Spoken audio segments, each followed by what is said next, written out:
Pasado alas 2 kasudmang hapon kan arestaron kan pinagsararong puwersa kan Regional Police Drug Enforcement Unit Bicol, Station Drug Enforcement Unit Police Station 6, Naga City Police Office asin PDEA Bicol ang pigkukonsiderang high-value target o HVT sa syudad ni Naga.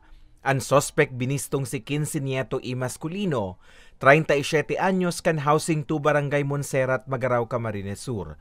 Na-corner ang suspect sa ginibong bypass operation sa Villa Oviedo Subdivision, Zone 7, San Rafael, Cararayan, Naga City. Matapos na pabakalan kaini, ninsarong pidasong not-tied o nakabugkos na transparent sachet na may laman na pigtutubudang shabu asin may gabat na 50 gramo, ang police pusher buyer, karibay ang 130,000 pesos sa sinsarong pidasong 500 peso bill bilang budol money. Apuera kaini, nakuhaan pa ang suspect ni 5 pidasong nakabugkos na transparent plastic sachet, laman na pigtutubod ang shabu, 10 gramo nin pigtutubod ang marijuana na nagkakantidad 1,500 pesos as iniba pang drug paraphernalia. Sa kabilugan, abuton sa 500 gramo naman nin shabu na nagkakantidad 3.4 million pesos ang nakumpiskar sa suspect. Sa mga operatiba, medyo haloy-haloy na ini. Dito lang siya to kung ini dati na may mga kaso. Ini po ang area of operation niya, bakulang digdi sa siyudad ng Naga, kundi sa ibang parte kan Camarines Sur.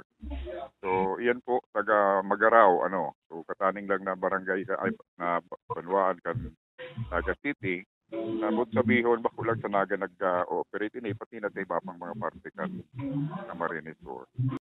Sa presente, nasa kustudiya na kan Police Station 6 kan Naga City Police Office ang suspect as sinahampang sa kasong pagbalgar sa Republic Act 9165 o Comprehensive Dangerous Drugs Act of 2002.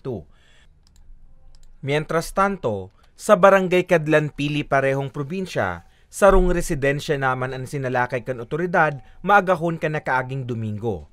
Pigkakarkulong 7.5 gramo nin pigtutubod ang shabu o kantidad 51,000 pesos ang na-recover kan otoridad sa mga sospek.